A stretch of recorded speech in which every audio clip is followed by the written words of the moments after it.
Alhamdulillah alamin. Allahumma salli wa sallim ala sayyidina Muhammad wa ala ali sayyidina Muhammad.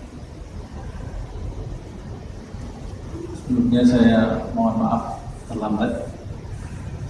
Alhamdulillah kita memanjatkan syukur kehadirat Allah Subhanahu wa taala yang memberikan kenikmatan ke dalam diri kita.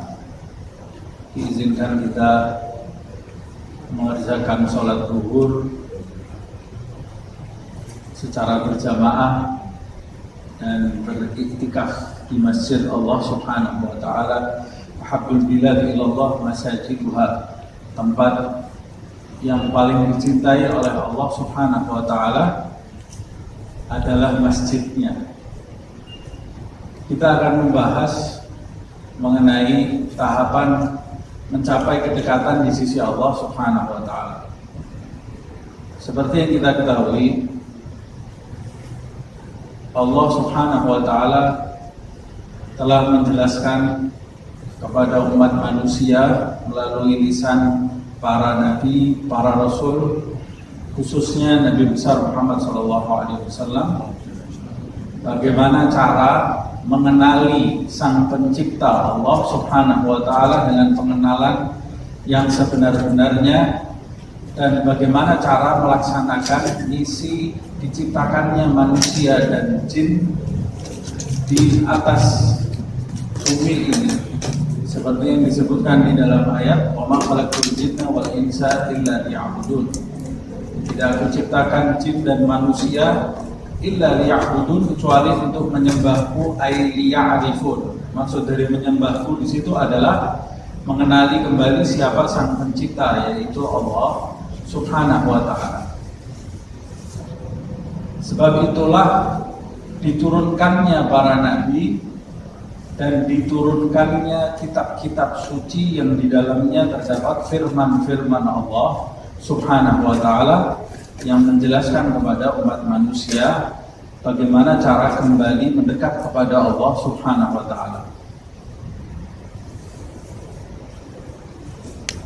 Nabi Muhammad SAW menjelaskan isi Al-Quran kepada sahabatnya, dan sahabat menjelaskan isi Al-Quran dan sabda Rasulullah, keterangan Nabi Muhammad SAW kepada para tabi'in, dan para tabi'in menjelaskan kepada para at-tabi'ut tabi'in, dan begitu seterusnya dari generasi ke generasi.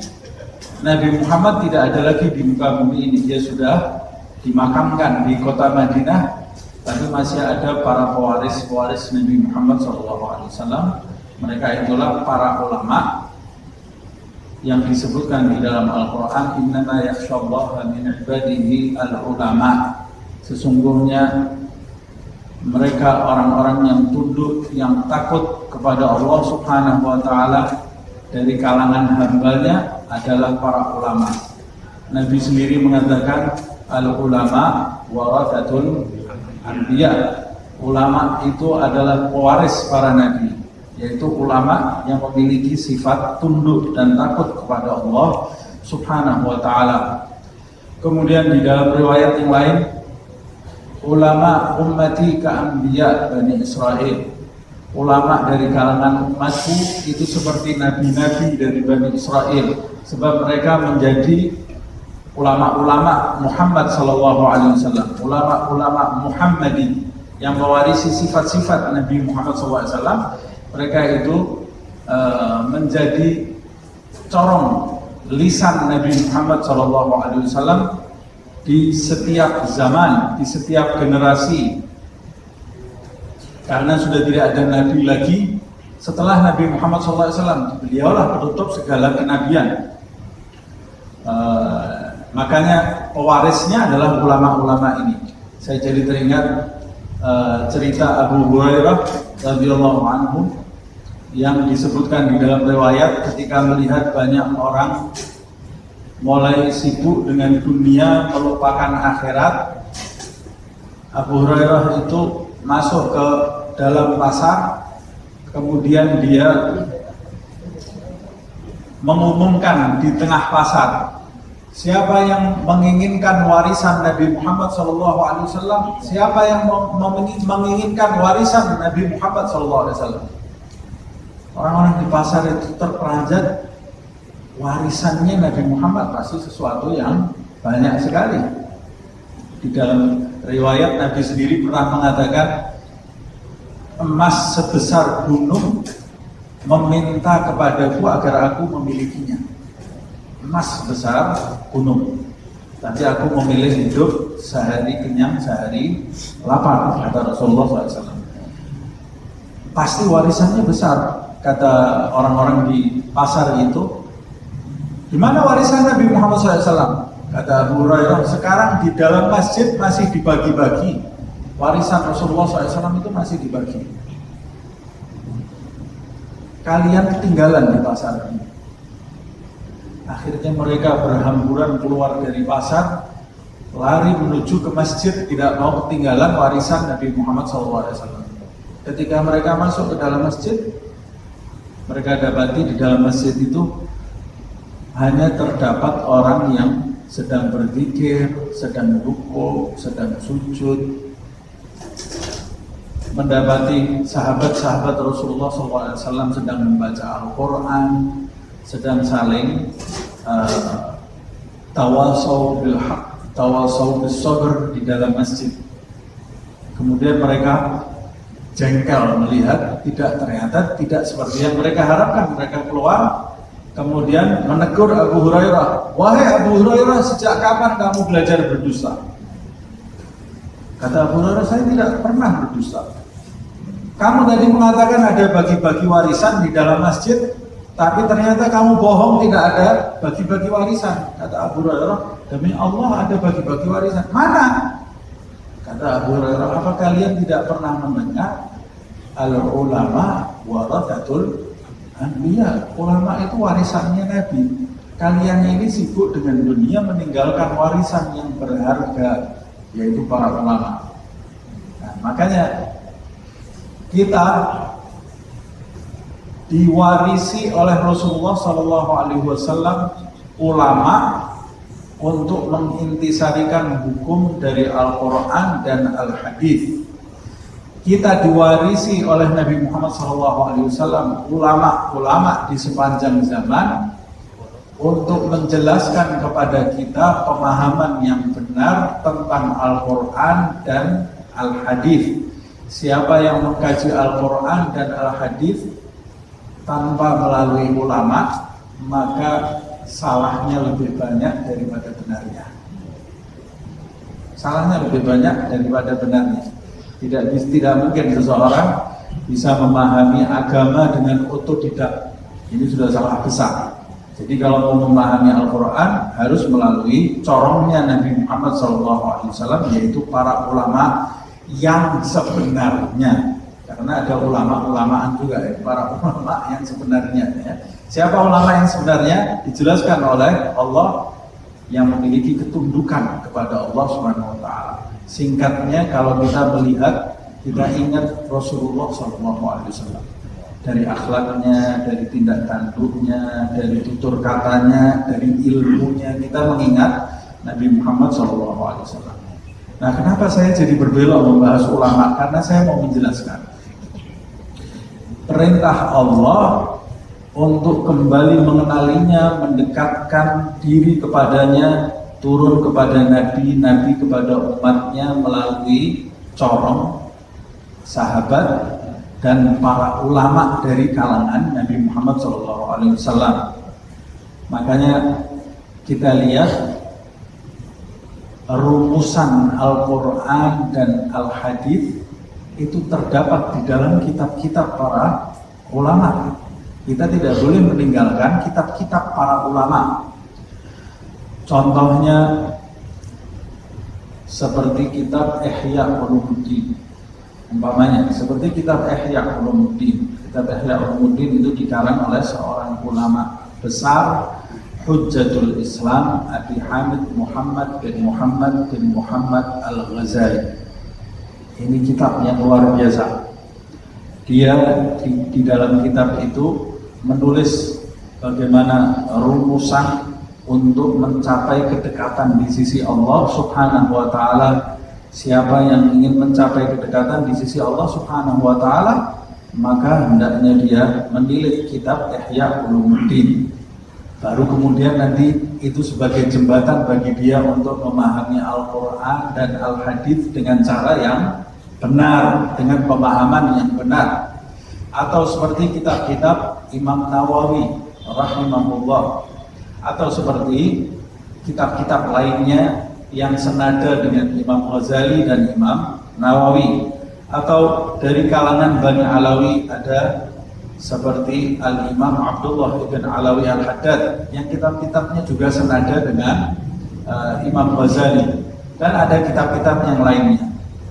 Mereka itu merumuskan tahapan-tahapan atau langkah-langkah how to, bagaimana orang untuk mencapai kedekatan di sisi Allah dengan cara yang benar dan mencapai keselamatan. Karena dalam perjalanan menuju Allah itu juga ada rintangan-rintangan dan gangguan-gangguan yang membelokkan seorang hamba dari tujuan yang benar, dari sesuatu yang dia tuju, yaitu Allah Subhanahu wa ta'ala. Nah, mungkin kalau kita membahas kitab Ihya sekarang nggak akan selesai. Kitab Ihya itu dibahas tahun juga tidak akan selesai. Mau membahas Minhajul Abidin juga belum selesai-selesai, cuma dari 1 jam saja, dan mungkin. Atau mau membahas kitab Imam Nawawi seperti Al-Adhkar, itu panjang sekali itu. Makanya saya memilih ringkasannya, ringkasan Ihya. Jadi ini perasan dari perasan, pokok yang harus kita miliki. Lalu saya teringat, saya beri judul 3 tahapan menuju Allah. Ini temanya kan, pengajian dari ini, 3 tahapan. Tema ini sebetulnya muncul di benak saya dari kitab yang sangat tipis tapi besar. Kitab yang hanya terdiri dari beberapa halaman, tapi kalau dijabarkan bisa berjilid-jilid, ya, ditulis oleh seorang ulama besar di zamannya, yaitu Syekh Al-Imam Abdul Qadir ibn Syekh Al-Aidrus. Abdul Qadir ibn Syekh Al-Aidrus dikubur di India sana, kuburnya di India. Dia menjelaskan di dalam kitab itu, yang saya hanya mau menjelaskan maknanya saja, tidak secara detail, karena kalau secara detail saya harus bawa kitabnya kan. Maknanya, manusia itu untuk mencapai kedekatan di sisi Allah Subhanahu wa ta'ala, maka dia harus menyucikan dirinya terlebih dahulu. Sebab ketika dia mau mendekat kepada Allah, maka dia mendekat kepada Zat yang Maha Suci. Bagaimana seseorang mau mendekat kepada Zat yang Maha Suci sedang dirinya itu berlumuran dengan kotoran? Maka dia tidak pantas mendekat kepada Zat yang suci kalau dirinya itu berlumuran dengan kotoran. Kotoran apa? Kotoran dosa, kotoran kelalaian, kotoran kesalahan. Terlebih dahulu dia harus bertaubat kepada Allah Subhanahu wa ta'ala. Dan selain dia bertaubat, ya dia harus mengetahui jalan yang benar untuk mencapai Allah. Sebab dalam kejadian banyak orang yang lalai kemudian taubat kepada Allah Subhanahu wa ta'ala, niatnya mau menjadi baik, mau mendekat kepada Allah, tapi memilih jalan yang salah. Jadinya dia tidak sampai kepada Allah Subhanahu wa ta'ala. Banyak yang tadinya mau mendekat kepada Allah, sholat tahajud, terus dapat wahyu dari Jibril. Bukan dekat kepada Allah, akhirnya dia mengaku dirinya sebagai nabi, atau mengaku dirinya sebagai malaikat, atau sebagai apapun. Karena jalannya tidak benar, karena tidak melalui corongnya Nabi Muhammad SAW. dalam diri manusia itu ada sisi lahiriah dan sisi batiniah. Ada jasad, anggota badan, dan ada hati, batin.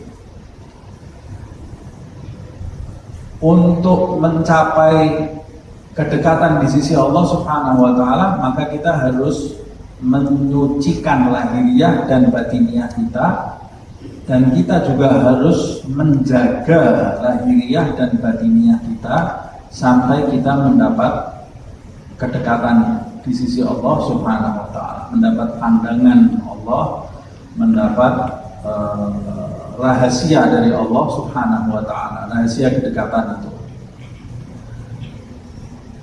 Harus dua-duanya bersih dan dua-duanya terjaga, lahiriahnya dan batiniahnya. Berkata Al-Imam Abdullah bin Alawi Al-Haddad, siapa yang mengatakan hatinya bersih, batiniahnya bersih, dan lahiriahnya meninggalkan syariat Allah Subhanahu wa Ta'ala, fahuwa mudda'i kadzdzab. Zaman sekarang kan banyak, yang penting itu hati, yang penting itu hatinya bersih. Buat apa orang lahiriahnya mengikuti syariat tapi hatinya kotor? Ini saya walaupun tidak sholat, namanya orang zaman sekarang sudah mulai demikian. Walaupun saya tidak sholat, atau yang wanita, walaupun saya tidak berjilbab tapi hati saya berjilbab. Keren bahasanya. Bahasanya keren. Orang yang tidak paham, betul juga ya, betul, subhanallah. Orang yang mengatakan demikian, kata Imam Abdullah bin Al-Haddad, fahuwa mudda'in kadzdzab. Ini hanya orang yang ngaku-ngaku bersih dan dia adalah pendusta. Bagaimana mungkin orang yang meninggalkan perintah Allah kemudian hatinya menjadi bersih? Nah, masuk di akal. Padahal Nabi sendiri menjelaskan di dalam hadis, setiap kita meninggalkan perintah Allah, menerjang larangannya, ada titik hitam di dalam hati kita. Jadi nonsen, tidak mungkin orang yang meninggalkan perintah secara lahiriah mengaku hatinya bersih, ini orang pendusta. Sebaliknya, orang yang hanya memperhatikan sisi lahiriahnya saja di dalam kehidupan tanpa memperhatikan sisi batiniahnya, fahuwa mura'in muzayyin, kata beliau. Orang yang hanya memperhatikan lahiriahnya saja, ngajinya cuma liak-liuknya, Bismillahirrahmanirrahim. Bagus tidak? Bagus. Orang memperindah bacaan Al-Quran itu diperintah oleh Rasulullah SAW. Zayyinul Quran bi aswatikum. Rasulullah itu memerintahkan, perindahlah Al-Quran dengan suaramu. Sunnah Nabi, ya, diperintah oleh Nabi. Nah, walaupun pada hakikatnya ketika kita memperindah Al-Quran dengan suara kita, pada hakikatnya kita sedang memperindah suara kita dengan Al-Quran. Nah, pada hakikatnya, karena kalau kita baca Al-Quran yang indah suara kita atau Al-Quran? Yang indah suara kita. Suara kita yang indah, karena Al-Quran tidak kita baca sudah indah atau tidak? Sudah indah. Kalau kita memperindah Al-Quran, pada hakikatnya kita itu sedang memperindah suara kita. Kalau kita membaca selain Al-Quran, mungkin orang tidak akan mendengarkan. Tapi ketika kita memperindahnya Al-Quran, orang jadi tergugah. Sama seperti ada orang yang mengatakan, ketika aku menulis syair untuk Nabi Muhammad SAW, sesungguhnya aku sedang memuji Nabi Muhammad dengan syairku, atau syairku menjadi terpuji melalui Nabi Muhammad SAW. Yang benar, syairku itu jadi indah karena saya muji Nabi Muhammad SAW, bukan Nabi Muhammad jadi indah karena syair saya. Karena saya tidak memuji Nabi Muhammad dengan syair-syair saya pun, Nabi Muhammad itu sudah sempurna sekali. Jadi kalau ada orang menulis kata-kata puitis tentang Nabi Muhammad SAW, jangan kemudian dia merasa berjasa. Oh, dia malah bukunya laku, tulisannya laku karena Nabi Muhammad Shallallahu Alaihi Wasallam. Ujiannya jadi dikenal orang karena melalui Rasulullah Shallallahu Alaihi Wasallam. Nah, kita lanjutkan ini ya. Nah, orang yang memperindah lahiriahnya saja, mengabaikan batiniahnya, ini orang pamer penjilat, kata Allah. Orang yang pamer dan penjilat, dia tidak pernah memperhatikan esensi dari ibadahnya, esensi dari bacaan Al-Qurannya apa, tidak pernah dia perhatikan. Esensi dari sholatnya apa, esensi dari sedekahnya apa. Jadi sangat penting sekali untuk memperhatikan dua sisi yang ada di dalam diri kita. Nah, dari situ kemudian perjalanan itu dimulai, tahapan itu dimulai. Kata beliau, maknanya dalam kitab beliau, pertama-tama tahap pertama yang harus dilakukan bagi seseorang yang ingin mencapai kedudukan di sisi Allah Subhanahu wa Ta'ala, nomor satu adalah mempelajari ilmu syariat. Nomor satu yang harus dilakukan adalah mempelajari ilmu syariat. Setelah dia bertaubat, mempelajari ilmu syariat. Yang namanya belajar, orang kalau mau belajar berarti dia harus mendapatkan pengajar, guru. Nah, kalau kita mencari guru, berarti kita harus tahu orang yang ingin mengajar kita itu memang memiliki keahlian mengajar dengan benar. Sama seperti ketika kita mau periksa gigi kita sakit. Ada dokter, seadanya dokter biar periksa gigi kita, nggak mungkin. Pasti kita tanya-tanya dulu, ini dokternya bagus atau tidak. Nanti jangan-jangan yang lubang sebelah kanan, yang dibor sebelah kiri kan ya. Nah, kita harus pastikan dulu, ini dokter bagus atau tidak, pengalaman atau tidak, memahami betul atau tidak, belajarnya di mana ini dokter. Pasti kita tanya, tidak serta-merta kita pasrahkan gigi kita ini kepada dokter siapapun dokter itu. Apalagi kalau penyakitnya lebih berat dari gigi, umpamanya sakit jantung, mudah-mudahan kita diselamatkan dari segala penyakit lagi. Sakit jantung, sakit ginjal, kita sebelum ke dokter itu meminta rekomendasi dari orang-orang yang memahami terlebih dahulu. Setelah kita mantap dengan dokter ini, baru kita datang ke sana, baru kita ceritakan permasalahan kita. Itu penyakit fisik, itu penyakit duniawi. Kalau penyakit ukhrawi, kita harus meneliti 10 kali daripada penyakit duniawi. Yang sangat disayangkan, orang-orang di zaman ini karena tipisnya iman mereka terhadap negeri akhirat, mereka ini menyepelekan perkara ukhrawi, sehingga menelan pelajaran dari mulut siapapun tanpa mempelajari terlebih dahulu siapa yang berbicara. Loh Ustaz, kan ada kata-kata undur maqal wala tandur mangqal. Ada itu ya. Itu kata-kata yang sangat bagus.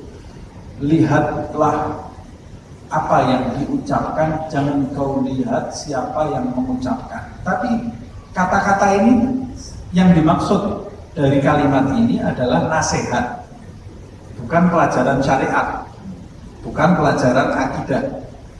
Nasihat. Kalau ada orang berdiri memberikan nasihat, kita harus jadi orang yang sabar, harus jadi orang yang berprasangka baik, itu sifat dasar manusia semua tahu. Jangan kita lihat, yang ucapin sendiri juga marah-marah, ini salah. Karena dalam hal seperti ini, undur maqal wala tandur manqal. Tapi kalau belajar, itu ada aturan-aturannya, tidak dari sembarang mulut kita belajar. Ada batasan-batasan yang diberikan oleh Allah Subhanahu wa ta'ala, ada pemahaman-pemahaman, definisi-definisi yang harus dijelaskan dengan benar, karena jika dijelaskan sembarangan atau dijelaskan dengan pemahaman yang menyimpang, bisa menimbulkan pemahaman yang sesat. Kalau pemahamannya sesat, nanti akan berkembang akan merusak masyarakat dan menjadikan sekelompok masyarakat nanti yang memiliki niatan baik mau kembali pada Allah, karena pemahaman yang sesat ini dia tidak bisa sampai kepada Allah Subhanahu wa ta'ala, buntu jalannya. Makanya saya katakan perlu sekali mencari tahu terlebih dahulu siapa pengajar kita, dulu belajarnya di mana. Boleh nggak Ustaz ngetes kurang ajar? Nggak kurang ajar, tidak kurang ajar, harus tahu. Baru setelah kita mengetahui, orang yang mengajar itu idealnya dia harus memiliki mata rantai dalam pembelajarannya dan pemahamannya. Yaitu dia belajar dari guru dari guru sampai kepada tabi'in, sahabat Rasulullah dari Allah, dengan pemahaman yang sama. Kalau umpamanya dia belajar dari gurunya dari Google, berhenti di situ. Jangan dilanjutkan. Belajarnya dari Google ternyata. Atau guru dari guru, gurunya otodidak. Nanti dulu harus ada mata rantai pembelajarannya. Kalau tidak, saya tidak berani. Kenapa sih kamu? Ya, ini masalah akhirat, bukan main-main, ini masalah akhirat. Nah, coba kita kalau sakit gigi ke dokter, tulisannya di situ dokter gigi otodidak. Kira-kira mau nggak kita pasrahkan gigi kita? Nah, dokter jantung otodidak, nggak mungkin. Nah, bagaimana masalah akhirat? Kalau masalah akhirat harus punya mata rantai pembelajaran, jangan sembarangan belajar. Nah, pertama kita harus belajar ilmu syariat. Ilmu ini yang disebut oleh Rasulullah SAW di dalam hadis talabul ilmi fardhah. Menuntut ilmu itu hukumnya wajib. Fardhah itu artinya wajib. Fardun itu yusabu fi'lihi wa yu'aqabu ala tarkihi. Ibadah yang fardu itu kalau dikerjakan pelakunya mendapat pahala, kalau ditinggalkan pelakunya mendapat dosa. Dosa ditinggalkan. Nabi mengatakan talabul ilmi fardhah. Menuntut ilmu itu fardu. Berarti kalau ada orang Islam tidak menuntut ilmu, maka dia berdosa. Tapi ini wajibnya buat siapa, Ustaz? Kata Rasulullah, buat siapa? Buat ustaz, tidak. Atau buat ulama, tidak. Buat kiai, tidak. Buat siapa? Talabul ilmi fardhah ala kulli. Kul itu artinya seluruhnya, tanpa kecuali. Menuntut ilmu wajib bagi setiap individu, laki-laki atau perempuan, muslimin wa muslimatin. Sudah ada jalan keluar, ya. Berarti kalau ada orang Islam, laki-laki atau perempuan meninggalkan menuntut ilmu, maka dia berdosa di hadapan Allah Subhanahu wa Ta'ala. Loh, ilmu apa Ustaz ini yang harus dipelajari? Nah, dijelaskan oleh para ulama yang dimaksud ilmu di dalam hadis Rasulullah SAW ini tentunya bukan seluruh ilmu. Ilmu ini luas. Semua ilmu, ilmunya Allah Subhanahu wa Ta'ala. Tapi ilmu apa yang wajib dipelajari itu di dalam hadis? Ilmu yang wajib dipelajari itu adalah segala ilmu yang diperlukan untuk menyembah Allah Subhanahu wa Ta'ala, atau segala ilmu yang diperlukan untuk mendekatkan diri kepada Allah Subhanahu wa Ta'ala. Karena pada pokoknya kita itu mau menjalankan perintah Allah. Perintahnya Allah, wa ma khalaqtul jinna wal insa illa liya'budun. Menyembah Allah Subhanahu wa Ta'ala itu diperintahkan oleh Allah. Berarti saya ini harus menyembah. Bagaimana cara menyembah? Saya memerlukan alat. Alat itu adalah ilmu. Ilmu yang menjelaskan bagaimana cara menyembah, mendekat kepada Allah Subhanahu wa Ta'ala. Jadi yang harus kita garis bawahi juga, ilmu itu bukan tujuan hidup, tapi ilmu itu alat. Tujuan kita adalah Allah. Berapa banyak orang yang menghabiskan waktunya menuju ilmu. Jadi seakan-akan dia ini kalau sudah dapat ilmu selesai, tercapai tujuan hidup saya. Bukan itu, ilmu itu bukan tujuan. Oh, kalau saya sudah dapat titel berarti saya selesai, hidup saya tercapai. Ilmu itu alat, bukan tujuan. Oh, kalau saya sudah menguasai ilmu A, ilmu B, ilmu C, berarti saya ini seorang yang punya kedudukan di sisi Allah. Belum. Kamu itu ibarat kamu di satu kota dari Jakarta mau menuju ke Surabaya, kamu baru punya mobilnya, tapi belum sampai di Surabaya. Punya mobil, bagus mobilnya, tapi setiap hari nggak pernah di start, mobilnya tidak pernah dinyalakan, tidak pernah digas ke arah Surabaya. Ya, 100 tahun kamu di dalam mobil, kalau tidak pernah kamu nyalakan, ya kamu di situ terus. Nah, sebagian orang merasa seperti itu, sudah punya mobilnya, berasa dirinya sudah sampai di kota yang dia tuju, padahal mobilnya tidak pernah dia nyalakan setiap hari. Nah, orang yang punya ilmu, tetapi dia tidak mengamalkan ilmunya, sama seperti itu. Nah, kembali lagi tadi, ilmu apa? Ilmu yang diperlukan untuk menuju kepada Allah Subhanahu wa Ta'ala. Nah, ilmu apa itu yang diperlukan untuk menuju kepada Allah Subhanahu wa Ta'ala? Dirincikan oleh beberapa ulama seperti Imam Ghazali, seperti Imam Ghazali di kitab Minhajul Abidin itu sangat detail sekali menjelaskan tentang ilmu itu. Atau Al-Imam Abdullah bin Alawil Haddad di dalam kitabnya An-Nasaih Ad-Diniyah, atau beberapa ulama yang lainnya yang senada dengan itu. Dia menjelaskan ilmu yang diwajibkan adalah ilmu yang menjelaskan kepada kita cara mendekat kepada Allah, yaitu secara rinci ilmu itu nomor 1 adalah ilmu akidah. Ilmu akidah, kalau dulu dinamakan ilmu kalam, kalau sekarang disebut ilmu akidah. Ilmu akidah itu ilmu tentang keyakinan yang benar. Nah, kalau kita tidak memiliki keyakinan yang benar, bagaimana kita bisa mencapai kepada zat yang harus kita yakini itu? Tidak bisa.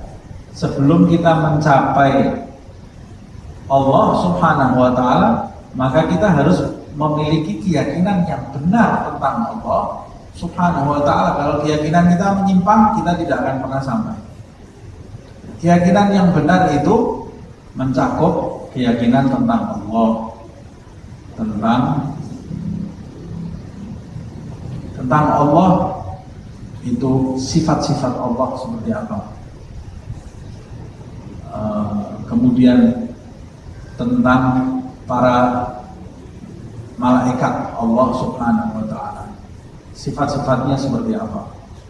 Lalu tentang nabi-nabi Allah Subhanahu wa Ta'ala, seperti apa sifat-sifat nabi. Lalu tentang kitab-kitab Allah Subhanahu wa Ta'ala, seperti apa kitab-kitab Allah itu, apa sifat-sifatnya. Dan yang terakhir, kelima dan keenam, tentang keyakinan yang benar tentang hari akhirat, maksudnya hari setelah kematian, alam setelah kematian, dari mulai alam kubur sampai alam kebangkitan sampai surga dan neraka.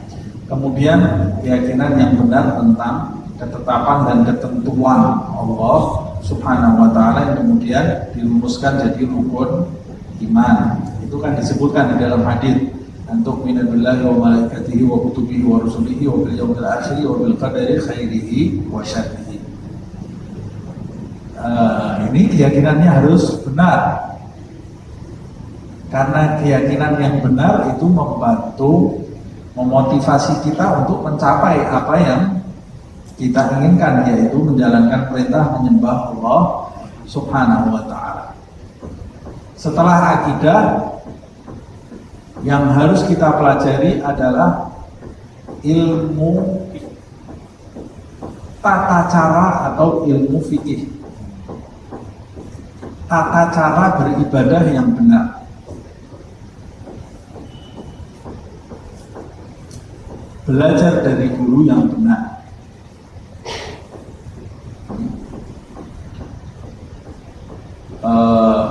Tata cara ibadah yang benar itu bagaimana? Ibadah sholat yang setiap orang Islam harus belajar, itu sholat, puasa Ramadan, itu pokok itu, karena sholat itu 5 waktu setiap hari. Nah, nanti sholat itu berkaitan dengan apa? Kesucian. Maka dia juga wajib belajar kesucian. Sebab orang yang tidak paham cara menyucikan diri, sholatnya bisa tidak sah. Belajar bagaimana cara menyucikan yang benar. Menyucikan diri itu ada 3 hal: suci badan, tempat, pakaian. Suci dari najis, badannya juga suci dari hadas, hadas kecil dan hadas besar. Makanya dia harus belajar yang benar dari guru yang benar. Jangan cuma belajar tata cara ibadah dari internet, nanti bisa salah atau bisa kebingungan. Belajar yang benar itu duduk di hadapan seorang guru, belajar yang merunut dari awal sampai akhir. Ustadz, tidak ada waktu Ustadz, bohong. Kalau orang sekarang bilang tidak ada waktu Ustadz, bohong. Buat nonton film ada waktu, buat gosip-gosip ada waktu, buat ketawa ketiwi di sana sini ada waktu. Tapi kira buat belajar, saya tidak ada waktu Ustadz. Nah, kamu ini mau tinggal selamanya di akhirat, di dunia, atau nanti mau kembali ke akhirat? Setiap orang dari kita ini kembali ke akhirat. Kenapa tidak dipentingkan di dalam hidup kita? Kita mau kembali ke akhirat nanti dengan wajah seperti apa? Ini dunia ini, dari alam-alam yang akan kita lalui nanti, dunia itu alam paling sebentar. 63 kalau Nabi Muhammad SAW. Kalau sekarang ya 70, 80 itu sudah bonusnya luar biasa. Sedangkan nanti alam akhirat ini kubur ratusan tahun, dari kebangkitan ribuan tahun. Kamu ini cuma punya kesempatan sangat sebentar sebentar sekali.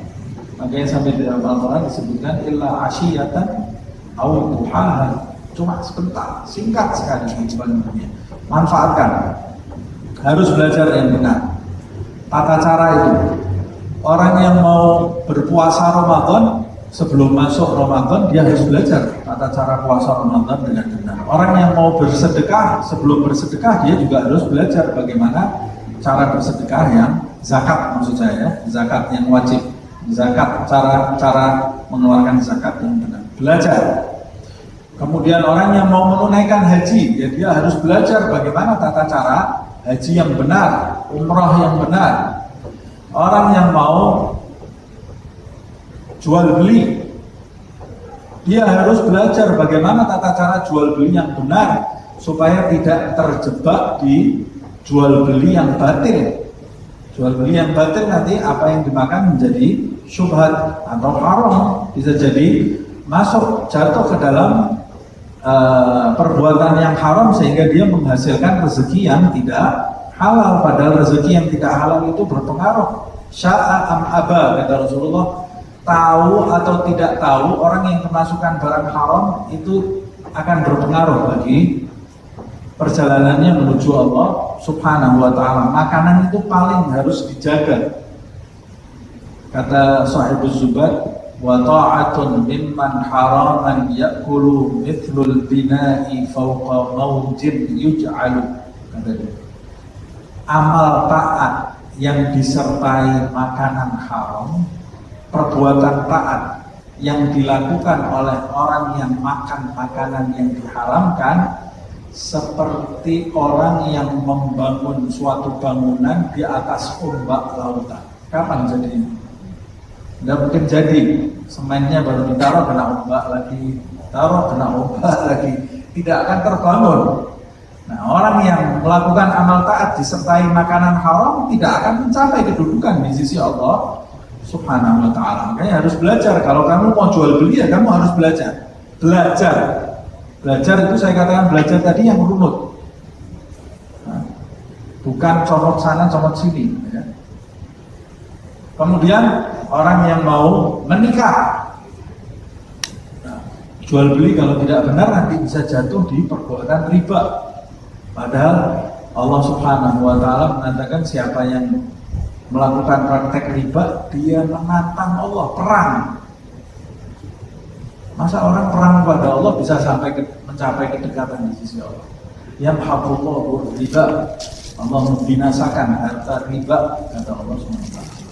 Nah, penting sekali. Orang yang mau menikah ya dia belajar bagaimana tata cara menikah yang benar supaya tidak jatuh dalam perbuatan yang diharamkan oleh Allah Subhanahu wa ta'ala, agar suami tidak melanggar hak istri, istri tidak melanggar haknya suami. Sebab hubungan suami istri ini sangat indah jika dilandasi dengan syariat. Tapi jika tidak dilandasi dengan syariat, ini jadi bencana nanti ketika kembali kepada Allah Subhanahu wa ta'ala. Hubungan antar manusia ini paling bahaya kalau tidak dipenuhi. Nah, setelah belajar syariat, ada satu ilmu lagi yang tidak boleh ditinggalkan, yaitu ilmu ihsan.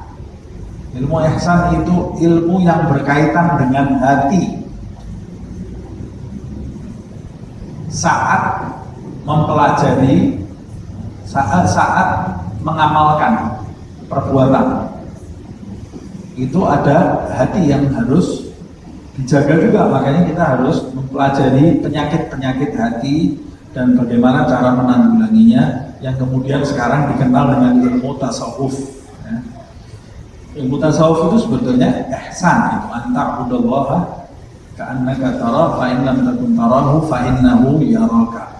Bagaimana hati kamu saat kamu mengamalkan ibadah tadi.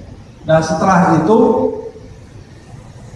ini tahap pertamanya, belajar masih tahap pertamanya. Setelah kamu mempelajari, kamu mengimplementasikan ilmu itu di dalam kehidupan sehari-hari secara lahiriah.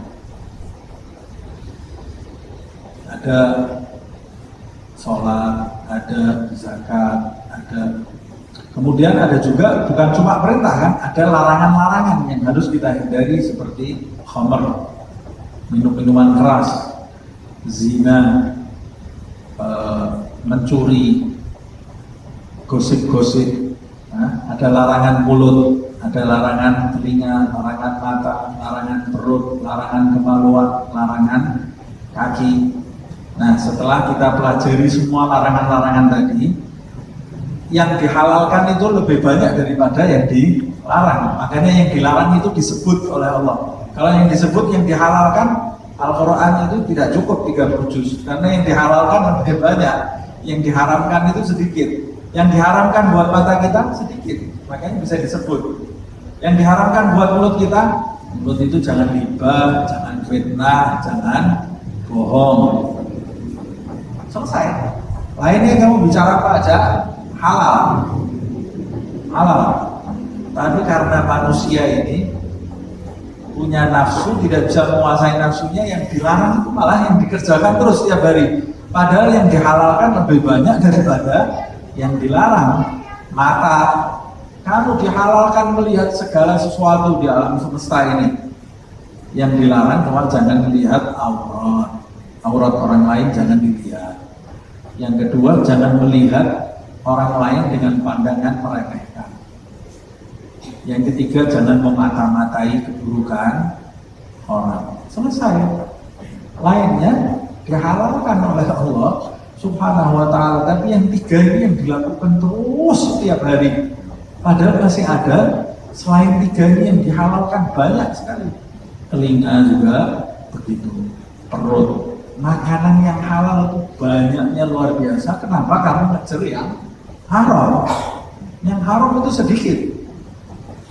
Begitu juga dosa-dosa kemaluan harus dijauhi.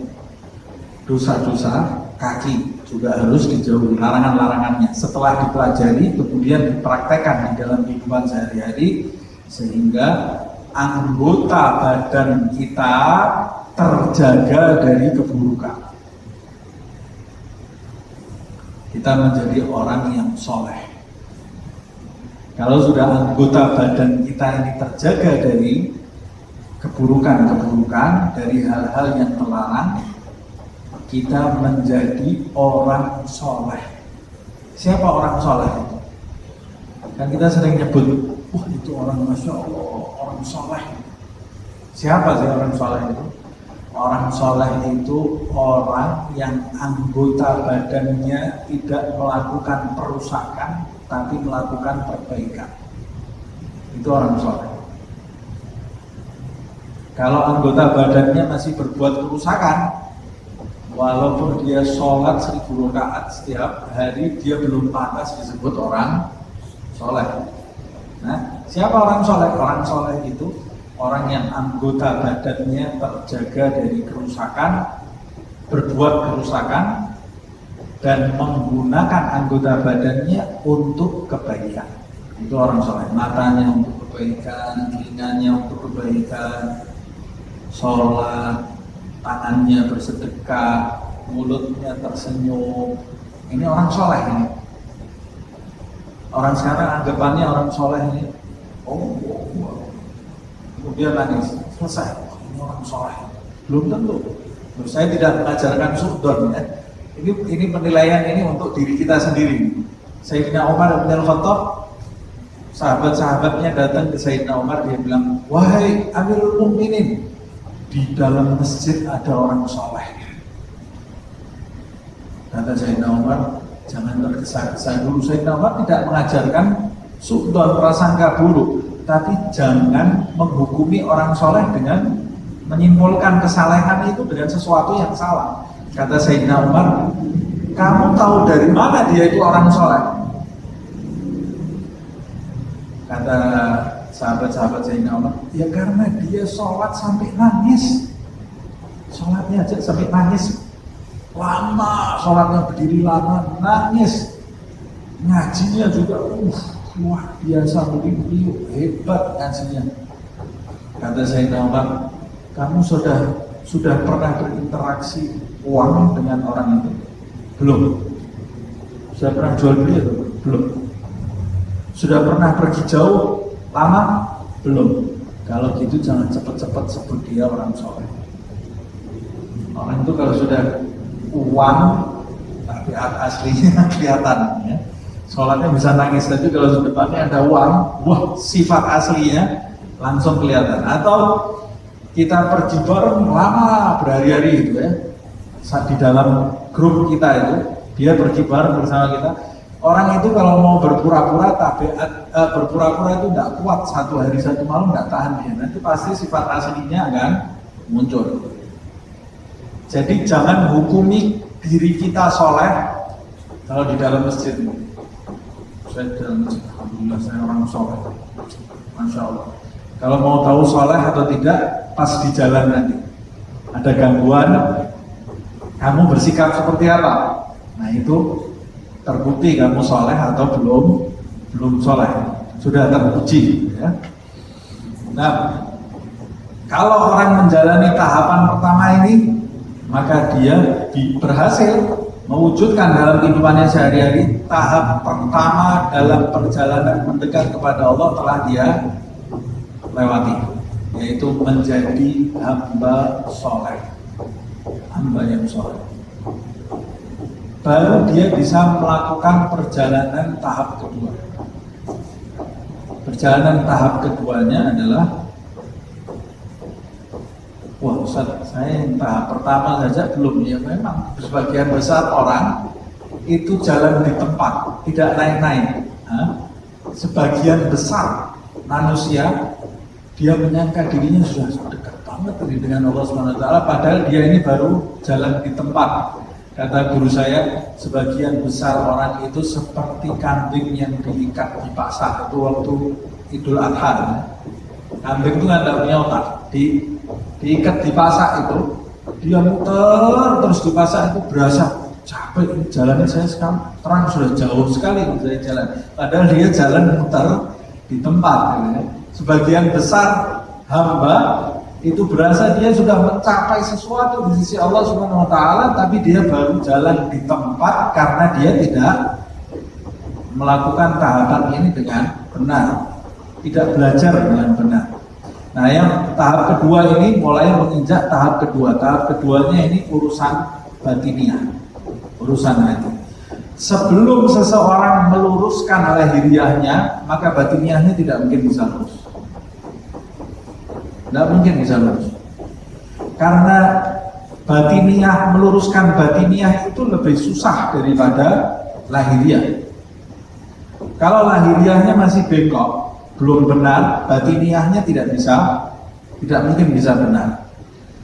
Orang yang tidak bisa menjaga pandangan matanya, pasti di dalam hatinya terlintas gambar yang tidak benar. Terus dia, astagfirullah, mau jaga hatinya, mata kamu itu dijaga dulu, baru kamu nanti bisa menjaga hati. Nah, kamu tidak jaga pandangan mata kamu, bagaimana lintasan hati kamu itu bisa benar? Orang yang tidak bisa menjaga mulutnya dari ghibah, pasti di dalam hatinya terlintas prasangka yang tidak benar, dugaan-dugaan kepada banyak orang yang tidak benar, karena dia tidak pernah menjaga lisannya dari ghibah. Kemudian kita mau jaga lisan kita, astagfirullah, jangan sampai saya sudut, ini bagaimana caranya? Jaga dulu mulut kamu. Kalau mulut kamu sudah terjaga, baru kamu layak menjaga hati kamu. Kalau kedua mata kamu itu terjaga, baru kamu layak menjaga hati kamu dari hayalan-hayalan yang tidak benar. Nah, tahapannya harus kamu lalui. Nah, ada yang pokok, yang dasar yang harus kamu lalui. Nah, apa ini perjalanan tahap kedua ini? Perjalanan tahap kedua ini menyucikan hati kita dari sifat-sifat tercela. Dari sifat-sifat tercela ada, tapi ini tidak mungkin bisa dilalui kecuali kita membereskan tahapan yang pertama. Walaupun dalam prakteknya kita bisa melakukan sekaligus keduanya, tapi penyelesaiannya kita tidak mungkin bisa menyelesaikan tahap kedua kalau kita belum menyelesaikan tahap pertama. Dalam prakteknya kita menjaga dua-duanya, menjaga lahir dan batin. Nah, ini Al-Imam Abdul Qadir bin Syekh Al-Idrus itu menjelaskan tahapannya. Kamu harus benahi ini dulu. Tahap kedua menyucikan hati dari sifat-sifatnya yang tercela. Sifat-sifat hati yang tercela itu ada banyak sekali. Syekh Abdul Aziz Ad-Dabbagh menyebutkan ada 360 tabiat tercela di dalam hati manusia beserta cabang-cabangnya, diringkas oleh Habib Abdullah bin Al-Haddad, juga Imam Ghazali di dalam kitab Bidayatul Hidayah. Dari banyaknya cabang tabiat buruk manusia itu, yang paling pokok induknya ada 3. Yang pertama adalah al-kibru, sombong. Kedua adalah ar-riya. Riya itu beramal ditujukan untuk selain Allah, pamer. Yang ketiga adalah al-hasad. Al-hasad itu iri hati. Kalau kibir itu sombong. Sombong itu apa sih? Sombong itu seperti ungkapannya iblis, ana khairun minhu, disertai dengan unsur meremehkan orang lain. Ana khairun minhu. Kalau di dalam hati kita ada kalimat aku lebih baik dari dia, disertai unsur meremehkan, maka kita terkena virus sombong yang lebih bahaya dari virus corona. Virus sombong ini, kata Allah Subhanahu wa taala, siap kesombongan adalah jubahku, kata Allah di dalam hadis qudsi. Siapa yang mencoba-coba mengenakan jubahku akan aku hinakan hidupnya di dunia dan di akhirat. Kata Rasulullah SAW, man fi qalbihi mithqala dzarratin minal kibri la yashukku raihatal jannah. Siapa yang di dalam hatinya ada setitik sifat sombong, maka dia tidak layak mencium bau surga. Baunya surga saja tidak layak, apalagi masuk. Sombong ini yang menjadikan Fir'aun terlaknat, iblis terlaknat, terusir dari rahmat. Hati-hati dengan sifat sombong. Apa? Ana khairun minhu, disertai unsur meremehkan orang lain. Kalau tidak disertai unsur meremehkan, tidak ada masalah. Umpamanya memang kenyataan. Tidak bisa umpamanya guru matematika umpamanya diminta sama murid-muridnya untuk ngajar, Pak, tolong Pak ngajar. Jangan, ilmu saya itu dari Allah, saya tidak punya apa-apa, saya ini bodoh. Loh, memang kenyataannya kamu ini pintar matematika, tidak ada salahnya gitu ya.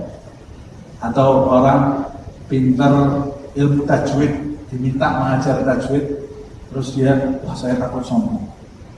Memang kamu ini pintar tajwid, kamu harus mengatakan, saya pintar tajwid, makanya saya berhak mengajar ilmu tajwid. Itu tidak sombong karena tidak disertai unsur meremehkan. Tapi kalau ketika kamu mengajar kemudian ini orang-orang nggak paham ilmu saya di atas mereka, nah itu sombong. Sombong itu letaknya di mana? Di hati. Jadi tidak ada orang tahu. Jangan pernah menyetempel orang ini sombong. Tahu dari mana kan? Sombong itu karena di dalam hati. Ada orang naik mobil jalan, mobil sombong. Apa hubungannya sombong dengan naik mobil? Ini ya. Ada juga orang yang jalan kaki sombong. Bisa. Itu masalah hati. Kecuali kalau sudah keluar di lisan.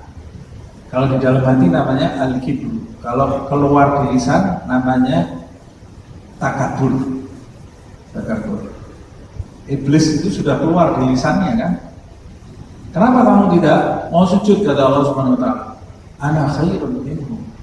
Makanya Allah menyebutnya aba wastakbar. Istakbara yastakbiru takabur. Takabur itu kalau ini sudah parah ini, sombongnya sampai keluar di dalam lisannya. Nah, penyakit sombong. Kemudian penyakit riya. Riya itu syirik yang paling ditakuti oleh Rasulullah SAW. Syirik yang paling aku takuti bagi umatku itu bukan nyembah berhala, bukan menganggap aku anak Tuhan, bukan nyembah aku, karena Nabi merasa aman dari umatnya menyekutukan Allah dengan sekutu yang jelas. Ya. Tapi yang paling ditakuti Rasulullah itu justru syirkul khafi, syirik tersembunyi. Wa ma syirkul khafi ya Rasulullah, kata sahabat, apa itu syirik tersembunyi? Kata Nabi, riya, amal tapi tujuannya bukan untuk Allah, amer supaya disebut si ahli ibadah, supaya disebut si ahli dermawan, supaya disebut qari'ul Quran yang indah, supaya nah, ini riya.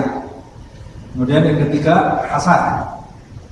Hasad itu kata Rasulullah SAW, al-hasad ta'kulul hasanat kaman nar ta'kulul hatab. Penyakit iri hati itu melalap habis kebaikan kita yang sudah pernah kita lakukan, seperti api melalap habis kayu.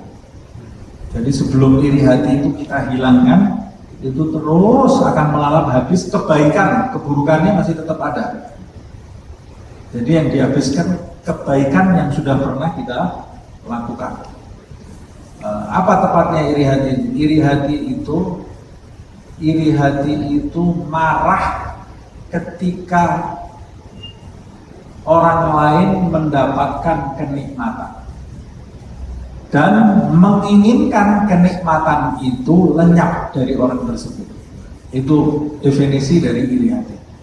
Apapun bentuknya, iri yang lain lebih pintar, iri yang lain lebih kaya, dapat kekayaan, dapat pangkat, dapat ujian, marah. Nah itu dia terjangkiti iri hati, dan iri hati ini termasuk induknya penyakit hati. Ada 3 tadi, sombong, riya, iri hati. Kata Habib Abdul Haddad, induknya ada 3 ini penyakit hati. Kalau ini bisa kita matikan, yang lain ini cabang-cabangnya akan segera mati. 3 ini ujung tombaknya 1. Jadi 3 ini kalau digambar itu 3 ya. Ujung tombaknya ada 1, kepalanya 1. Kepalanya 3 penyakit ini 1. Apa kepalanya? Kepalanya adalah hubbud dunya, cinta kepada dunia. Kata Rasulullah SAW, hubbud dunya ra'su kulli khati'ah. Cinta kepada dunia adalah kepala setiap kesalahan. Jadi kalau kepalanya kita penggal, induknya 3 ini langsung mati. Kalau induknya 3 mati, anak-anaknya semua mati, cabang-cabangnya mati. Jadi kalau jalan pintasnya penggal hubbud dunia dari dalam jiwa kita, nanti kita akan selamat dari seluruh penyakit. Tapi itu tidak mudah. Kalau dibahas gini paling enak, gampang. Tapi kalau sudah selesai majelis, itu mujahadahnya tidak gampang. Yang lahiriah saja kita belum selesai. Ini mau menuju ke tahap batiniah itu lebih susah lagi. Nah, hubbud dunia itu apa sih? Hubbud dunia itu sebetulnya hubbud dunia itu bertujuan hidup kepada selain Allah Subhanahu wa Ta'ala. Bukan pamer ya, tapi bertujuan hidup kepada selain Allah Subhanahu wa Ta'ala. Jadi berbuat baik untuk keperluan selain Allah, seperti untuk kepentingan dunia, senyum supaya pangkatnya naik, dan lain-lain yang semacam itu.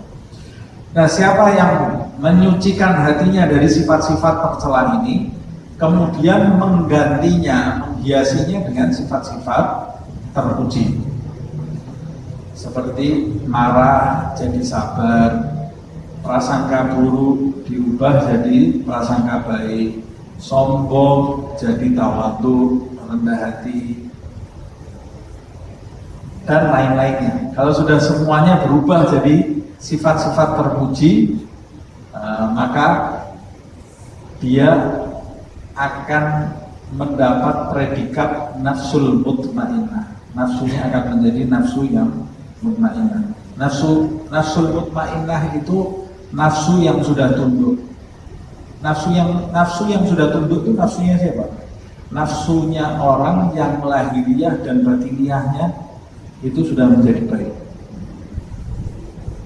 Nafsunya jadi mutmainnah.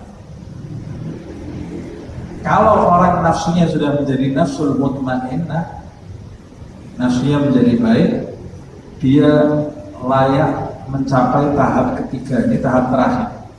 Tahap terakhir sebelum orang jadi wali ya. Wah, ini kalau kita bicara kayak gini kan gampang, tapi dalam prakteknya ini kalau dijabarkan jadi Ihya Ulumuddin. Makanya saya ringkas ini ya. Jadi Ihya Ulumuddin. Ini secara teorinya. Mudah-mudahan kita tergolong mereka yang alladzina yastami'una al-qaula fayattabi'una ahsana. Dan mudah-mudahan jalan 3 tahap ini dimudahkan bagi kita. Orang yang sudah soleh, lahiriahnya itu tahap pertama. Yang nafsunya nafsul mutmainnah itu sudah melalui tahap kedua. Kalau sudah melalui tahap kedua, dia boleh menginjak tahap ketiga. Tahap ketiga itu namanya tahap hakikat. Orang zaman sekarang tahap pertama belum sudah bahas hakikat. Tahap ketiga itu baru tahap hakikat. Lahiriahnya sudah benar, batiniahnya sudah benar, baru mencapai tahap hakikat. Tahap hakikat itu apa? Tahap hakikat itu mengosongkan dari hatinya segala sesuatu selain Allah. Itu tidak mudah. Mengosongkan dari dalam hati segala sesuatu selain Allah Subhanahu wa ta'ala. Yang ada di dalam hatinya cuma Allah. Tidak ada fulan, tidak ada anak, tidak ada bapak, tidak ada siapa-siapa. Yang ada hanya Allah Subhanahu wa ta'ala. La ilaha illallah. Ini makna dari tidak ada Tuhan selain Allah. Itu kan ada maknanya multi makna. Maknanya kalau yang secara umum la ma'buda bihaqqin fil wujudi illallah. Tidak ada yang patut disembah di alam semesta ini kecuali Allah. Makna yang paling di atas itu la masyhuda illallah. Tidak ada yang disaksikan kecuali hanya Allah. Makna yang di atas itu ada la maujuda illallah. Tidak ada yang wujud kecuali Allah. Pada hakikatnya saya, Anda, semesta ini tidak ada semuanya. Yang ada itu hanya Allah Subhanahu wa ta'ala. Yang ada hanya Allah Subhanahu wa ta'ala. Karena kalau tidak ada Allah, tidak ada kita. Keberadaan kita ini cuma semu. Hakikat keberadaan yang sebenarnya adalah keberadaan Allah Subhanahu wa ta'ala, tapi itu pembahasan yang sangat jauh. Nah, itu berusaha di dalam hati. Ustaz, mulai selesai pengajian ini saya mau berusaha, jadi saya tidak ada sesuatu selain Allah. Kamu sudah melalui tahap pertama belum? Belum, ya sudah jangan mimpi tahap ketiga. Tahap pertama dulu, tahap kedua, baru tahap ketiga. Orang yang mau menjalani tahap ketiga ini syaratnya harus menyelesaikan tahap pertama, tahap kedua, baru dia bisa menyelesaikan tahap ketiga. Kalau sudah bisa menyelesaikan tahap ketiga, dia mencapai wusul ilallah. Wusul itu mencapai kedekatan di sisi Allah, memenuhi tugasnya, tugas dirinya di dunia ini diciptakan oleh Allah Subhanahu wa ta'ala sebagai khalifah yang harus menyembah Allah Subhanahu wa ta'ala. La ilaha illa ana fa'budni. Tidak ada Tuhan selain aku, sembahlah aku. Sembahlah, perintah dari Allah Subhanahu wa ta'ala. Nah, ini mencapai usul. Ini dimaksud usul ilallah, mencapai kedekatan di sisi Allah. Kalau sudah mencapai usul ilallah, baru seseorang mengalami peningkatan kedudukan di sisi Allah Subhanahu wa ta'ala. Nanti Allah akan memberikan kedudukan demi kedudukan spiritual kepada orang tadi yang itu tidak pernah habis. Tidak pernah habis, tidak pernah selesai. Kata para ulama, bahkan Nabi Muhammad SAW sampai detik ini di alam barzakh terus mengalami peningkatan kedudukan di sisi Allah Subhanahu wa ta'ala. Tidak akan pernah habis karena dia mengejar zat yang tidak terbatas dengan apa-apa. Kapan selesainya? Tidak selesai-selesai. Nah, tidak selesai-selesai. Nah, itu makna, hakikat makna dari hadis Nabi, siapa yang hari ini lebih baik dari hari kemarin, itu orang beruntung. Maksudnya hari ini lebih baik dari hari kemarin, dia mengalami peningkatan kedudukan. Siapa yang bisa mengalami peningkatan kedudukan? Yang sudah menyelesaikan 3 tahap ini. Itu hakikat dari makna hadis itu. Itu pula makna dari ayat firman Allah Subhanahu wa taala, walal akhiratu khairul laka minal ula. Dan bagimu, hai Muhammad sallallahu alaihi wasallam, bagimu akhirat itu lebih baik dari yang pertama. Ada yang menafsirkan akhirat buatmu, hai Muhammad sallallahu alaihi wasallam, lebih baik daripada dunia. Tapi ada juga yang menafsirkan di tafsir As-Sawi, sesuatu yang akhir itu lebih baik darimu dari yang tadi. Artinya Nabi Muhammad itu setiap saat mengalami peningkatan di sisi Allah Subhanahu wa ta'ala, karena dia Nabi pasti sudah melampaui 3 hal yang saya sebutkan. Nah, orang yang telah melampaui 3 hal ini mengalami peningkatan spiritual, maka hidupnya tidak akan pernah merasa bosan. Bagaimana bosan? Dia setiap hari dapat pengalaman yang baru terus dari Allah Subhanahu wa ta'ala, dapat pencerahan-pencerahan spiritual yang baru terus dari Allah Subhanahu wa ta'ala. Tidak akan pernah bosan, tidak akan pernah sumpek. Makanya Allah mengatakan, inna awliya Allah la khaufun alaihim wa la hum yahzanun. Wali-walinya Allah itu tidak pernah takut, tidak pernah sedih, tidak pernah sumpek. Dia selalu dihibur oleh Allah Subhanahu wa ta'ala atas mujahadah yang dia lakukan. Nah, ini 3 tahapan yang saya bahas. Tujuan saya membahas ini supaya kita ini dalam mendekat kepada Allah punya planning, jangan hidup sekenaknya. Ya sudah, bangun pagi kayak robot gitu, tapi harus ada yang kita tuju. Orang kalau mau menuju sesuatu harus punya planning. Dari apa yang dijelaskan, yang saya ambil tadi dari ucapan Al-Imam Abdul Qadir bin Syekh Al-Idrus tadi, dari apa yang dia jelaskan itu, mari kita bercermin kepada penjelasan beliau ini. Kita sudah sampai di mana? Tahap pertama sudah selesai atau belum? Terus saya sudah berapa lama di bumi ini? Tinggal berapa lama lagi saya di bumi? Wallahu a'lam kalau tinggal berapa lama. Nah, kita tidak tahu. Terus kapan saya mau mencapai 3 tahap ini? Nah, ini saya tidak tahu sampai kapan saya hidup di dunia ini. Berhasil atau tidak saya mencapai 3 tahap ini? Kalau Allah mau, kita memiliki kesungguhan, memiliki semangat yang tinggi, memiliki kesungguhan, dalam beberapa saat kita bisa ditarik oleh Allah melalui 3 tahap itu. Kalau Allah mau, kun fayakun. Tapi karena kita belum memiliki kesungguhan, ya sama Allah tidak diberikan. Kesungguhan kita baru urusan dunia, urusan akhirat. Makanya kalau dunia dapat terus, urusan akhirat, ya karena kita tidak bersungguh-sungguh, maka kita belum dapat. Dan mudah-mudahan Allah memberikan kesungguhan di dalam diri kita untuk mencapai kedudukan di sisi Allah Subhanahu wa ta'ala. Saya kira ini tadi ada pesan sampai 1:30 ya. Saya kira sampai di sini saja. Mungkin ada apa ya? Forum pertanyaan.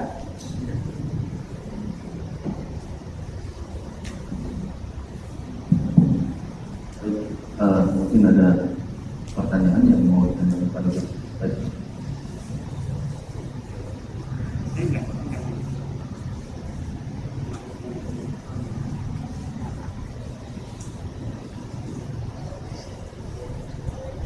Bismillahirrahmanirrahim.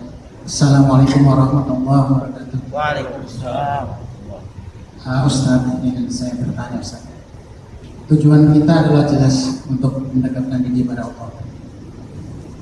Dan untuk mencapai tujuan itu perlu alat, Ustaz, ya. Dalam beribadah kita harus benar, jadi perlu alat. Saya ingin bertanya tadi, Ustaz juga menyampaikan juga di sana ada ihsan ataupun tasawuf misalnya. Saya mungkin bertanya sedikit, ada kaitan seperti itu. Salat adalah ibadah yang pertama kali akan dihisab. Sementara untuk mencapai salat yang terbaik, kita harus mencapai tahapan ihsan atau mungkin salatnya khusyuk. Memang sudah kita coba melakukan tahapan-tahapan dengan mulai dari tohar mungkin ya, kemudian dengan Ustaz sampaikan tadi melalui mensucikan dengan 3 tadi, mungkin dengan atau haram jiwa, pakaian, tempat, dan mungkin apa tadi ya sampaikan tadi. Nah, kemudian juga kita melalui juga mungkin dengan melaksanakan salat, mungkin sedikit tahu mungkin arti dari apa yang kita laksanakan tentang salat, mungkin bacaannya atau dengan tumakninah salatnya. Tapi masalahnya kita sulit mencapai khusyuk itu, Ustaz. Sementara ada juga yang mengatakan bahwa untuk mencapai khusyuk kita harus tahu apa itu ma'rifatullah, Ustaz. Nah, itu kan suatu alat melalui mungkin pelajaran melalui dari tasawuf, Ustaz. Nah, maksudnya apakah harus melalui jalur itu kita mencapai mempunyai belajar alat untuk mencapai khusyuk itu, atau ada alat lain atau pelajaran lain yang kita bisa dapatkan untuk apakah qalbun salim itu juga merupakan bagian dari ma'rifatullah itu, Ustaz. Jazakallah. Pertama kita harus mengetahui makna ma'rifatullah. Ma'rifatullah itu pengenalan tentang Allah Subhanahu wa Ta'ala dengan pengenalan yang sebenar-benarnya. Nah, ma'rifat itu harus melalui tahapan keyakinan yang nantinya keyakinan itu karena kuatnya itu dikatakan oleh ulama sharal ghaibu kal musyahadati. Sesuatu yang gaib itu seakan-akan bisa ada di depannya dari kuatnya keyakinan itu. Nah, bahkan sampai ada yang berpengaruh ke jasadnya.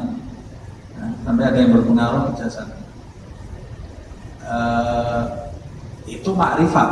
Nah, makrifat itu hakikat.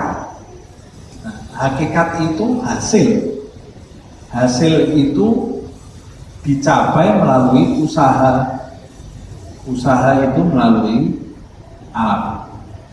Nah, seorang ulama bernama Al-Imam Ahmad bin Zain Al-Habsyi, dia mengumpamakan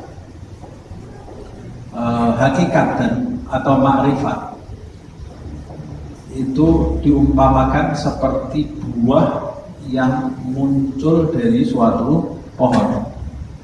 Nah, untuk mendapatkan buahnya kita memerlukan menanam pohon tadi, memasukkan benih itu alat. Benihnya itu alat supaya kita dapat buah.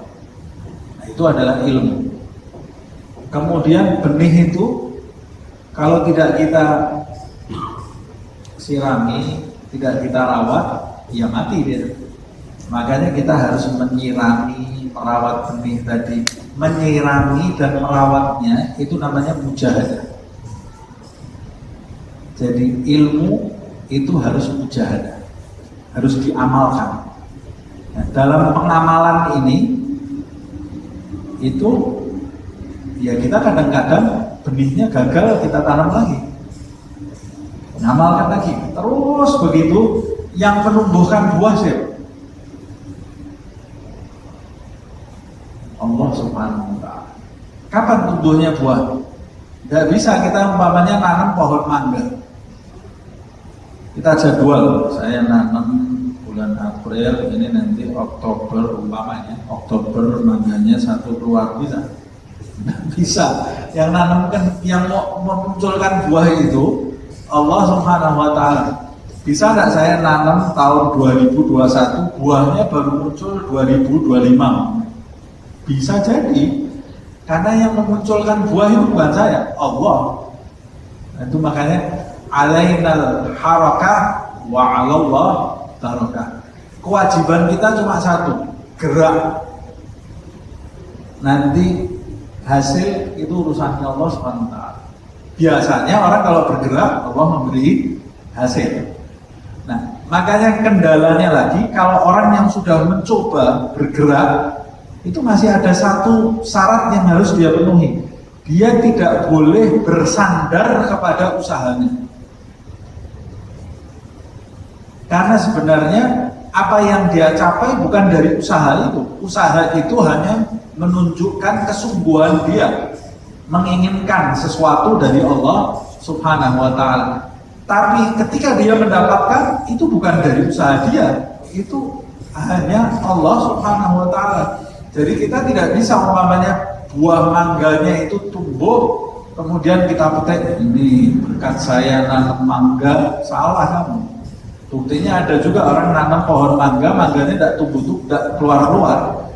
Ini tetap Allah Subhanahu wa taala. Ketika Allah melihat kesungguhan kita dalam menanam pohon itu, menjaganya, memberinya pupuk, Allah Subhanahu wa taala kemudian memberi buah. Nah, sama seperti itu juga makrifat dan hakikat. Kita ini cuma penting bagi kita istiqomah. Istiqomah ini sampai kapan? Sampai mati. Terus kok saya belum mendapatkan? Itu bukan urusan saya. Yang penting saya sudah ada di real. Saya ini sudah berada di jalurnya orang-orang yang mendapatkan. Tinggal Allah mau menumbuhkan atau tidak. Itu doa yang banyak. Berdoa yang banyak. Nah, kalau kita tergelincir, segera bangkit lagi, bertaubat kepada Allah Subhanahu wa taala. Nah, mengenai makrifat tadi, orang kalau sudah mencapai makrifat, semua ibadah yang dia lakukan tadinya dia lakukan dengan terpaksa, berbalik menjadi dia lakukan karena nyandu. Bukan terpaksa lagi, tapi nyandu. Jadi seperti ucapan Nabi Muhammad, arihni ya Bilal, tentramkan hatiku ya Bilal. Itu kodenya Nabi Muhammad ke Bilal kalau sudah dekat waktu sholat. Jadi Nabi tidak mengatakan adzan ya Bilal, adzan ya Bilal, adzan, dan arihni ya Bilal, tentramkan hatiku. Karena Nabi itu kalau sholat tentram. Nah, kalau kita sholat itu maksa diri, memaksa diri kita untuk sholat. Nanti kalau sudah mencapai sesuatu di sisi Allah, apa yang tadinya kita terpaksa berubah menjadi kita mencari, nyandu, menanti-nanti. Nah, kalau sudah menanti-nanti, sholat ini begitu Allahu Akbar, kita sudah berada di alam lain. Seperti berada di alam lain itu maksud saya, kalau kita nonton televisi, acara televisi yang kita asyik, anak kita lewat kita tidak kelihatan, itu namanya kita sedang khusyuk. Itu kita sedang khusyuk namanya. Tapi khusyuk nonton televisi, nonton TikTok, nonton macam-macam ya. Itu anaknya jatuh dia kadang-kadang nggak tahu. Nah, ditanya, anak kita di mana? Oh, nggak tahu ya. Padahal tadi lewat mondar-mandir depan yang ngajak ngomong dia nggak dengar. Itu namanya orang khusyuk. Orang khusyuk itu seperti itu. Dia sudah berada di dalam alam itu. Nah, masalahnya sholat itu bertentangan dengan syahwat. Nah, itu makanya kita harus menundukkan syahwat kita dulu. Nah, kalau syahwat ini belum tunduk, nah, sholat kita pasti akan terganggu. Nah, syahwat itu juga berkaitan dengan hubub dunia dan itu cinta kepada dunia. Saya kalau bicara cinta dunia itu jangan langsung berpikir cinta uang, belum tentu. Pokoknya sedang menuju sesuatu selain Allah. Masih ada tujuan-tujuan selain Allah Subhanahu wa taala. Nah, Imam Ghazali sendiri menyebutkan hal ini di dalam kitab Ihya bab sholat. Itu nanti bisa dibaca, bagus sekali.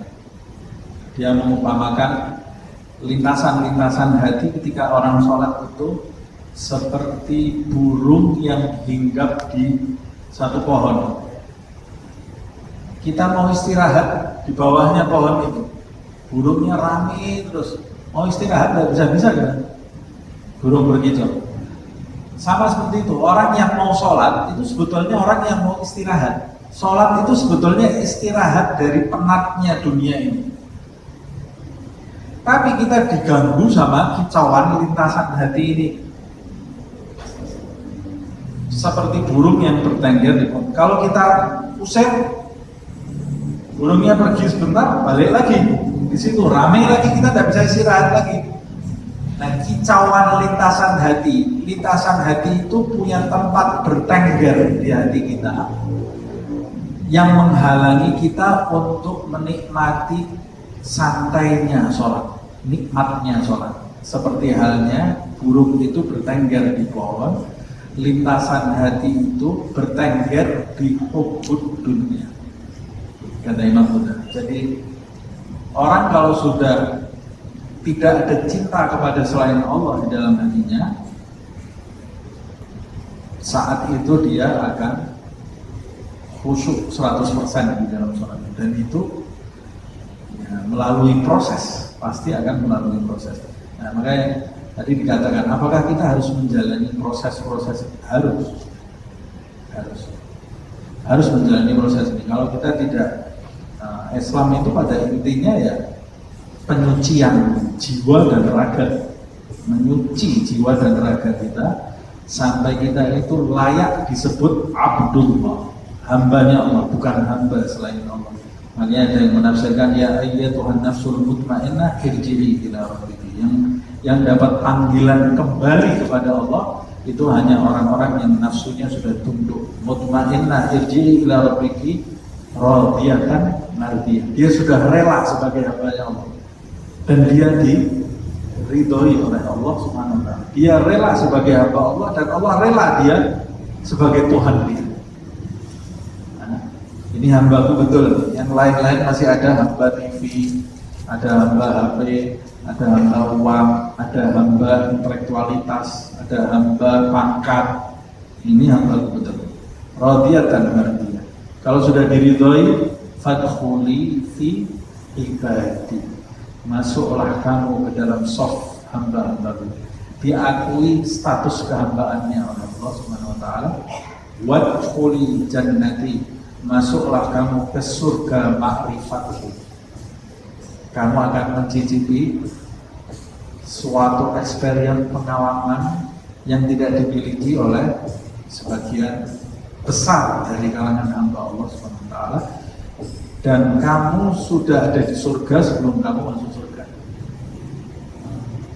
Wadkhuli fi ibadi wadkhuli jannah. Jadi yang dimaksud hakikat itu bukan bisa lihat jin. Wah, itu bukan hakikat, itu namanya orang wali. Dan kenapa? Bisa nebak-nebak. Lah, tahu kalau udah bisa nebak-nebak wali. Dukun juga bisa nebak-nebak. Nah, setan juga bisa nebak-nebak. Jadi yang namanya wali itu orang yang sudah mencapai pengalaman yang seperti saya sebutkan. Nanti dia baca Al-Quran ada rasanya, lebih nikmat daripada makanan yang paling nikmat di dunia. Ada ceritanya satu orang guru, kalau sholat cuma 2 rakaat semalam, tapi dari mulai habis witir sampai azan subuh berdiri menangis. Muridnya ini pusing lihat guru ini, cuma 2 rakaat. Kayak Sayyidina Utsman itu kalau sholat malam cuma 2 rakaat, tapi setiap rakaat khatam Al-Quran. Sayyidina Utsman bin Affan, subhanallah.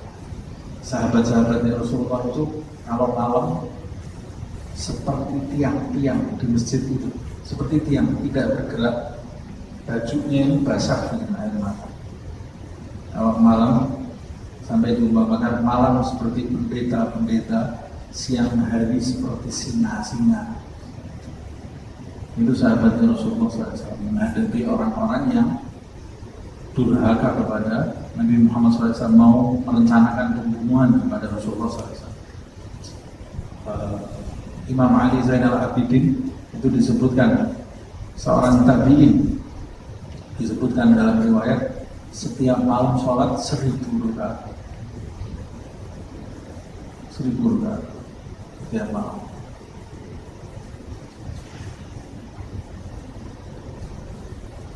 Dan semua mengalami kenikmatan dalam asyik maksud percintaan antara dia dengan Allah Subhanahu wa ta'ala.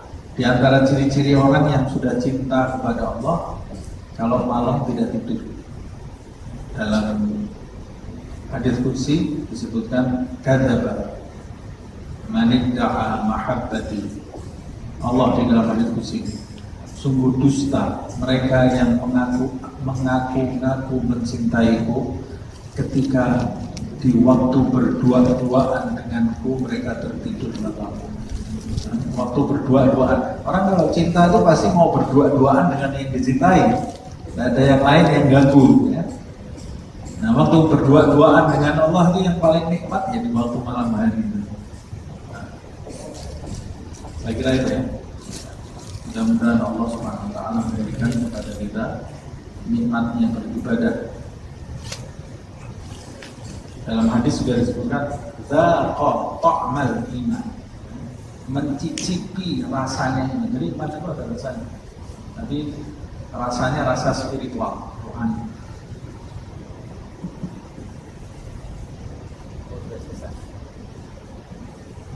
Nah, mudah-mudahan satu pertanyaan menjawab semuanya. اللهم يا عظيم السلطان يا قديم الاحسان يا دائم النعم يا كثير الجود يا واسع العطاء يا خفي اللطف يا جميل السن يا حليما لا يعجل صل يا ربي على سيدنا محمد واله وسلم وارض عن الصحابه اجمعين. اللهم لك الحمد شكرا ولك المجد فضلا وانت ربنا حقا ونحن عبيدك رقا وانت لم تزل ذلك اهلا يا ميسر كل عسير ويا جابر كل كثير ويا صاحب كل فريد ويا مغني كل فقير ويا مقوي كل ضعيف ويا مأمن كل مخيف يسر علينا كل عسير وتيسير العسير عليك يسر. اللهم يا من لا يحتاج الى البيان والتفسير حاجاتنا كثير انت عالم بها وخبير. اللهم انا نخاف منك ونخاف ممن يخاف منك ونخاف ممن لا يخاف منك. اللهم بحق سيدنا محمد احرسنا بعينك التي لا تنام وانقفنا بجنتك الذي لا يرام وارحمنا بقدرتك علينا فلا نهلك وانت ثقتنا ورجاؤنا. اللهم انا نسالك زياده في الدين وبركه في العمر وصحه في الجسد سعة في الرزق وتوبة قبل الموت وشهادة عند الموت ومغفرة بعد الموت وعفوا عند الحساب وأمانا من العذاب ونصيبا من الجنة وارزقنا النظر إلى وجهك الكريم. وصلى الله على سيدنا محمد وعلى آله وصحبه وسلم. سبحانك اللهم وبحمدك أشهد أن لا إله إلا أنت أستغفرك وأتوب إليك. سبحان ربك رب العزة عما يصفون وسلام على المرسلين والحمد لله رب العالمين. سر الفاتحة.